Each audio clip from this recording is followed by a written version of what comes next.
que j'y pense. Ce matin, j'ai emmené Elia à l'orthoptiste et donc verdict pour elle, il a une myopie naissante. Donc, ce sera confirmé demain avec le fond de l'œil chez l'ophtalmo. Mais voilà, ça expliquerait les migraines en partie. Normalement, c'est une vraie myopie parce qu'en fait, elle m'a expliqué que les enfants ont naturellement, quand ils sont en classe, en fait, ils regardent leur cahier, donc ils sont prêts, donc voilà. Et en fait, quand ils relèvent la tête pour lire au tableau, et ben en fait, ils forcent sur leurs muscles parce qu'ils n'ont pas forcément des bons réflexes. Et du coup, et ben, ça peut déclencher des migraines. Et comme dans ma famille, on est migraineux de génération en génération, même Jeanne a vu des migraines, bon c'est moins maintenant, il y en a beaucoup moins, sauf la semaine dernière avec la chaleur, plus de la fièvre et tout ça, bref. Moi j'en ai depuis 2 jours, mais ça c'est à cause des hormones. Ouais, moi je suis en pleine préménopause, et comme là j'ai mes règles, et ben c'est la fiesta. La joie. Bref. Donc voilà, elle lui a fait faire plein d'exercices ce matin dans son cabinet, et en fait du coup ça a redéclenché une migraine. Du coup là cet après-midi il n'est pas en classe. Oui, alors on m'a dit oui, c'est de la déscolarisation, ces dernières semaines c'est très compliqué. Oui, et bah ces dernières semaines c'est extrêmement compliqué d'avoir des migraines, parce qu'il a des migraines 2 à 3 fois par semaine. Quand je le récupère à l'école, le soir, je vois direct s'il a eu une migraine ou pas, s'il a mal au crâne ou pas, et si du coup on va au basket ou pas. Oui, s'il y a beaucoup de ou pas. Et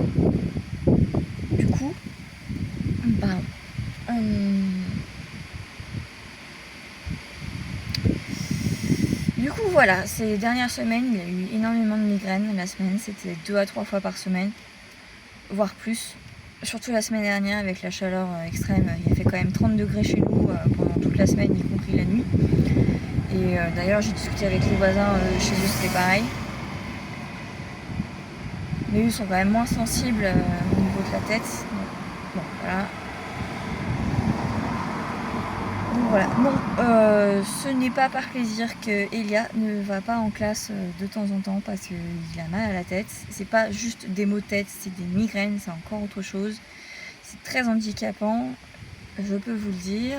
Ma mère peut vous le dire aussi. Elle qui en a eu toute sa vie, et ça change aussi le caractère. Parce qu'à force d'avoir des migraines, et ben ça te bousille le cerveau. Et ça te rend pas aimable du tout. Maman, je t'aime, mais franchement, quand t'as des migraines, t'es chiante. T'es chiante. Bref, moi, je suis exténuée depuis 2 jours là, avec les migraines.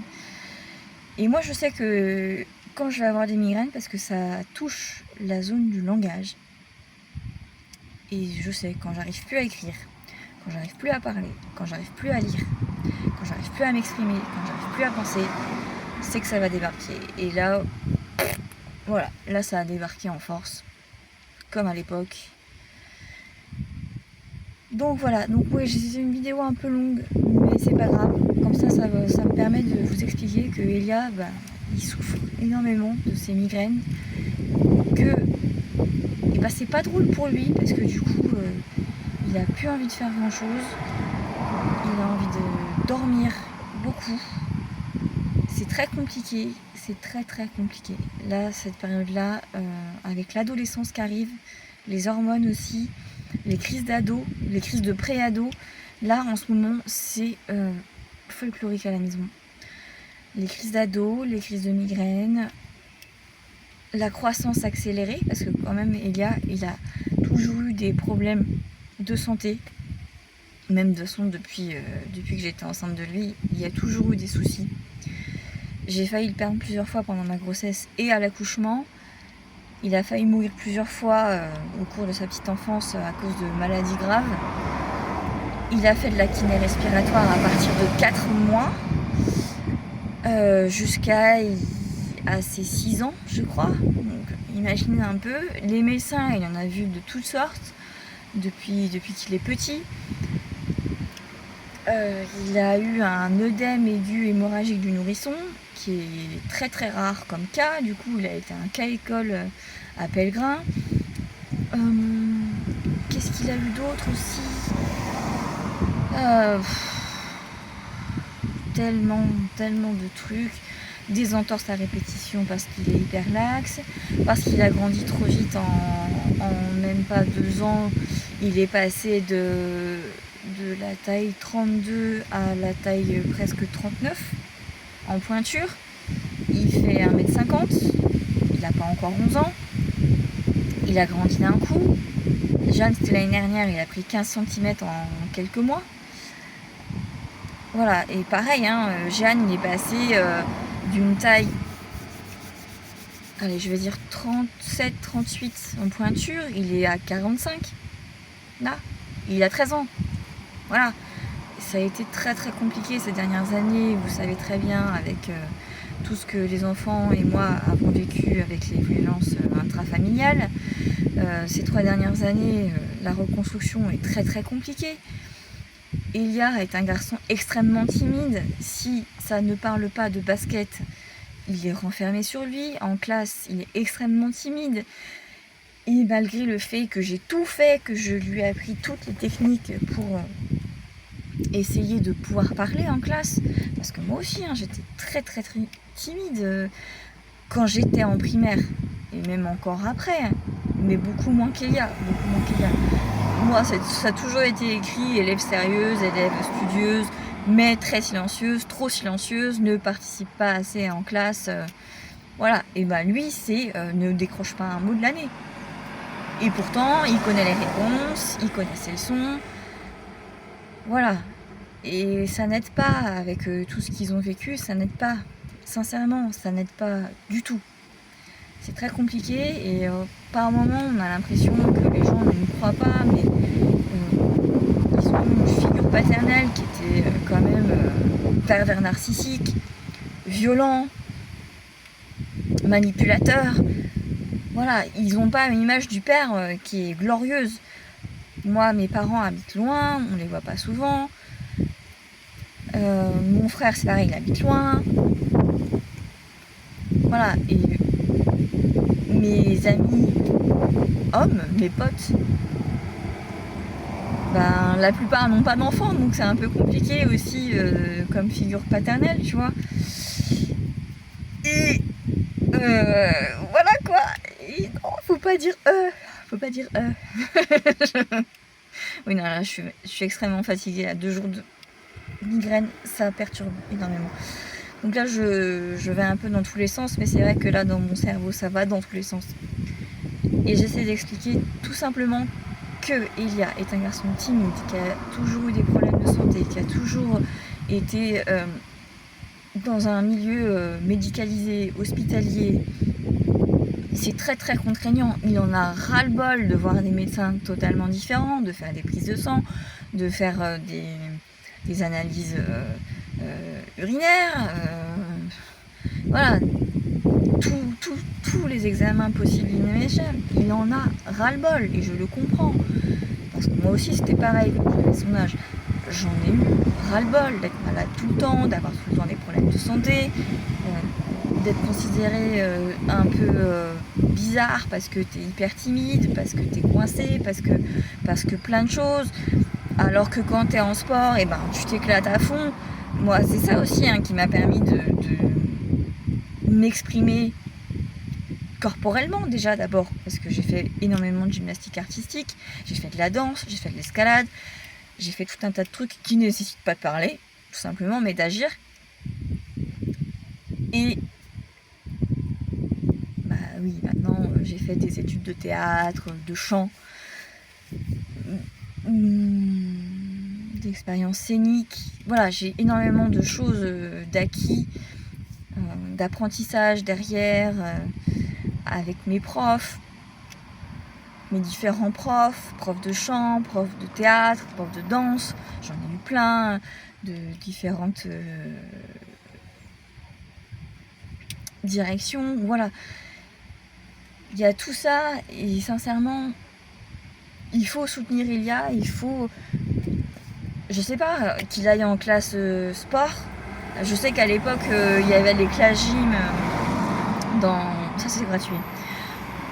Dans mon collège, les classes gym, c'était très bien ça pour les gamins qui font de la gym et qui sont montés à très haut niveau. Mais voilà, ce serait pas mal s'il y avait, par exemple, une classe basket. Là, je pense qu'il serait épanoui, il se sentirait bien, mais... Et sa maîtresse Il a 2 maîtresses cette année en CM2, et l'une des maîtresses a été la maîtresse aussi de Jeanne, donc elle voit les différences de comportement, d'attitude. Voilà, ce sont des enfants totalement différents, qui ont des caractères totalement différents l'un de l'autre. Ils sont complémentaires, voilà, ils sont frères. Quand il y a des choses qui vont pas dans leur vie, ils sont l'un avec l'autre, ils sont tout le temps ensemble. Bon, alors là, maintenant, c'est la guéguerre entre les deux, parce que voilà, c'est des ados, c'est des frangins, voilà, c'est normal. Bon, bref. Moi, je gère tout ça, mais c'est vrai qu'Elia, je pense que là, je me bats pour qu'il puisse aller dans un collège où, évidemment, il y aura tous ses copains du basket.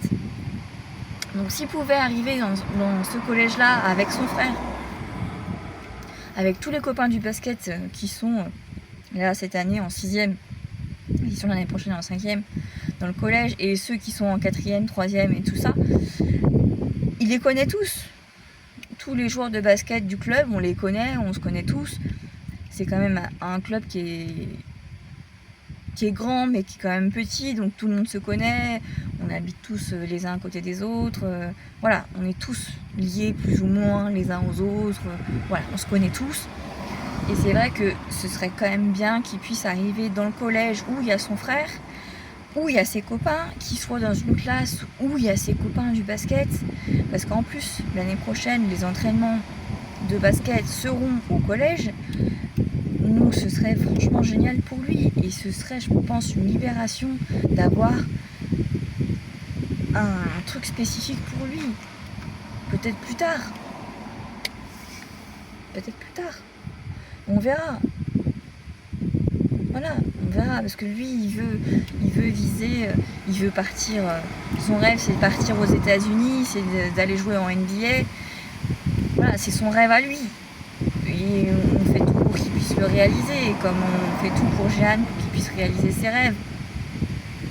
Là, il fait des vidéos, Jeanne, par exemple. Voilà, il est en train d'apprendre le montage, apprendre à dessiner, à faire plein de choses aussi. Et Elia, lui, c'est le basket à fond. Tout ce qui l'intéresse, c'est le basket. Il joue à la console, il joue à des jeux de basket. Quand il est dans sa chambre, il a un panier de basket, il joue au basket. Quand il voit ses copains, qu'est-ce qu'ils font? Ils jouent au basket. Voilà, c'est vraiment basket. Et je pense que c'est la base de sa vie. Et je pense que si on peut, grâce au basket, le libérer de tout ce poids, que ce soit hospitalier, voilà, tout ce qui est médical et tout ça, si on peut, grâce au basket, arrêter tout ça et qu'il puisse ne plus avoir de soucis de santé grâce à ça, ce serait franchement le top. Si sa timidité peut s'effacer grâce au basket, ce serait franchement génial, surtout pour lui, parce que la vie est quand même compliquée pour les gens qui sont timides, qui ne parlent pas. Je le sais, voilà.